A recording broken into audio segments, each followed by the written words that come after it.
back for my week-long hiatus. What I've been up to, I will not say. I just say it's been a state. Let's put it like that. But enough about that unimportant stuff. Let's talk about Star Wars, the Clone Wars. Because I also was rewatching that as well during my time off.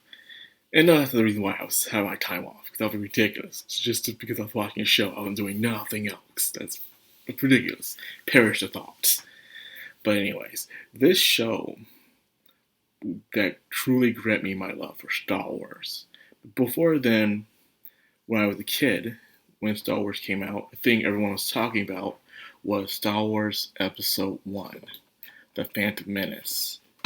And the thing that brought me into Star Wars the most was Darth Maul. Yeah, baby, Darth Maul. This is the Play Art Sky version of Darth Maul. Really awesome. Yeah, also other versions of him as well coming out a lot lately. When he came out, he looked so venomly, so menacingly, more than any character so far I have seen in Star Wars, even the newer and older ones throughout the timeline. But him, his design, the way he is, son of Dathomir, always remember. So anyways, watching the first special, where it was Anakin picking a Padawan, and he chooses Ahsoka, who becomes a very, very favorable character throughout. In fact, I believe Star Wars, the Clone Wars, brought a lot of people's love for Star Wars. Because it was the first time we got continuing Star Wars content. We would get specials here and there, like that one 2D animated shorts they used to play on Cartoon Network before the Clone Wars came out. Were pretty good, but they weren't long, they didn't last long, unfortunately. Other than that, we didn't get any specials. We had the books that you would read at the library, but that's it. But the Clone Wars was a continuous journey of epicness. At first it started out as goofy, play, something for the kids, but then as time went on, it started to become a bit more serious and intertwined with the plot. You see what Palpatine is up to. You see what the Lord Dukoff, people used to call him Lord Dookie back in the day when we were kids, and playing as a battle against the Separatists and everything, and showing how the Council and the Jedi became very ignorant and commonplace within their positions of power, realizing they weren't doing things that they necessarily needed. Avoiding their emotions caused them not to do things to make some true moral decisions throughout the time. And even one saying that I'm running the Jedi for keepers of peace, not people who would join the army and give out orders.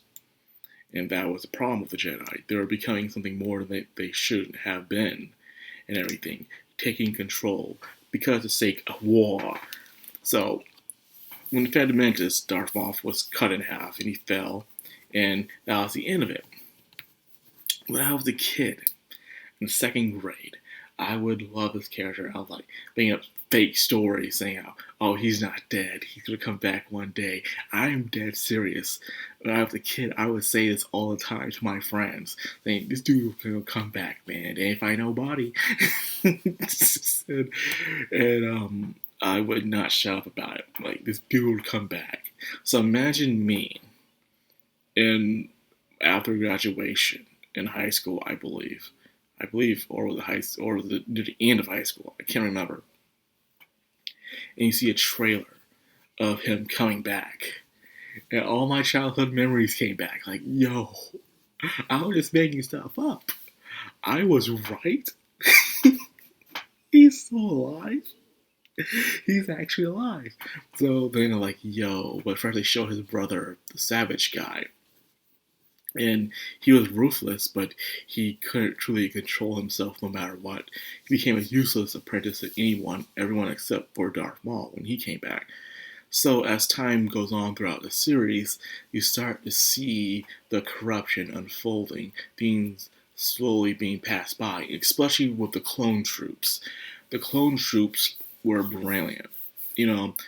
when you watch Episode 3, Revenge of the Sith, you see Palpatine give out Order 66. And you see the troops turning on the Jedi and killing all the Jedi they can. But thanks to the Clone Wars and other versions of Star Wars that came out throughout time, we truly start to appreciate Order 66 and the despairing situation it was around. You start to form a bond with these troops, these clones, who were brought up for the sake of war. No true purpose besides to fight.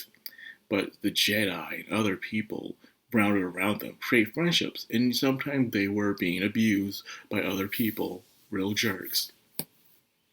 And they always had this motto of a good soldier always follow orders, no matter what. But sometimes they broke those orders. Others had malfunctions in their head. They keep having a dream, a terrible dream, where they're given an order to take down their allies. Some even figured out the plan already, but they were executed. While others knew of the plan all along, but they'd been away for so long, trying to find some way to survive within the chaos that is to happen. And as the show starts to run up towards the climax, you see everything finally happens. And someone made an amazing video of Order 66, where you see all the buildup of the clones starting out, them building together, forming a bond, going through crazy stuff, finding their own identity, such as people from the Bad Batch, Rex, and everything, and even Echo. And then finally, when Order 66 is given, you see throughout the games, the comic books, Clone Wars, everything, finally it all happening, the satisfaction of it. You're seeing these guys who were once good people, and probably still are, just turn around, turn to complete droids, and just kill off their comrades, because they were given an order that was given to them at creation. A sleeper agents, a bunch of sleeper agents, and only as years pass to be thrown aside for regular troops who suck, who really suck.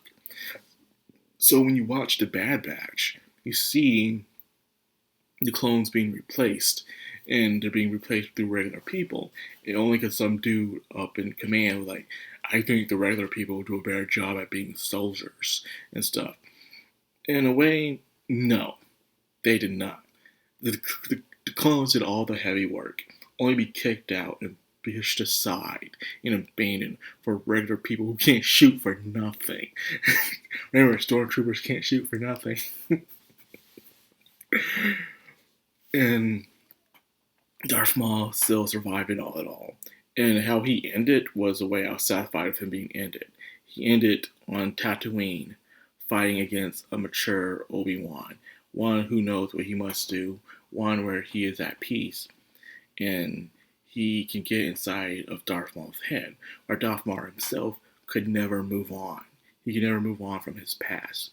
He believed he was meant for so much more, only to be taken away from him. So therefore, he couldn't find any other purpose in life. Into his last breath, where he figured out that the chosen one was on Tatooine, and he was like, he is. And then he will avenge us. But that's in Star Wars Rebels. But still, it means the same. You see Darth Maul's story throughout these multiple series, and he falls, still not letting go. That's why Obi-Wan looked disappointed, is because he was hoping Darth Maul would move on. He could have been so much more than what Vader could have been in a way. Like, he couldn't beat Anakin, no. But he could have beaten Vader if he wanted to, if he just learned to let go and move forward to unleash his true potential.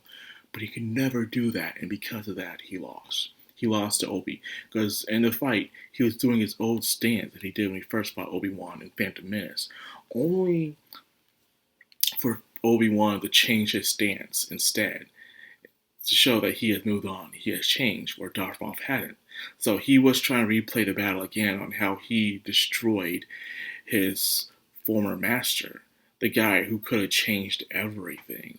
Damn, I can't remember his name, but he was William Neeson in a way, and if he was raised by Anakin, a lot of people said that he would turn out different if he would have someone who truly cared and didn't just follow the orders of the Jedi. In fact, a lot of people said if this guy didn't die, he would have changed the council within the Jedi itself, saying that we need to at least have some, some compassion in a way for these people we're watching over. But that never happened. His death caused a lot to happen, the chain reaction of the Star Wars stories. So then with Ahsoka, however, she learns to live on, feeling some guilt of abandoning Anakin. I think if she didn't abandon him and been by his side, that maybe Anakin wouldn't have fallen to the dark side like that. If he had someone he could rely on. Because in a way, Obi-Wan is a cool character, but he wasn't mature enough. Obi-Wan didn't see Anakin as a son or a brother, but just as some disciple that he had to train, because he followed the code to the very end. But because of that, he himself couldn't have been there for what Anakin needed. Ahsoka was, but she left, by the way. That's what caused that chain reaction.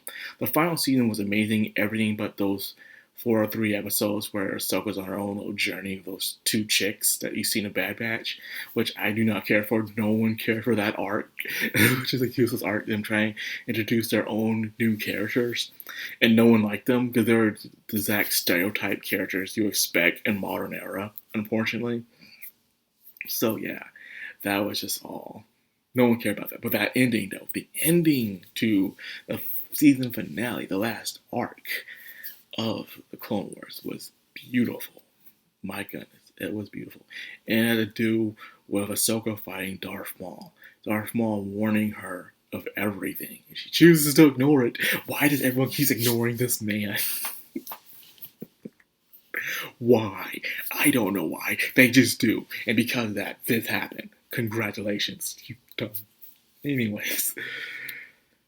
Darth Maul was captured, then escapes, and then she was able to help Rex get out of his mind control, and then they've been on the run ever since then, helping out the Resistance, showing that Order 66 didn't kill everybody. They didn't kill a good amount of Jedi. Some of the Jedi were very lucky to escape Order 66, but stayed in hiding for a long time. So yeah, a lot of things have changed. Clone Wars truly defined a generation. It helped truly spread the Star Wars origins throughout the fandom without having to pick up a book in a way. The books are now considered uncanon, unfortunately, but the shows aren't, which is good. I appreciate the Clone Wars.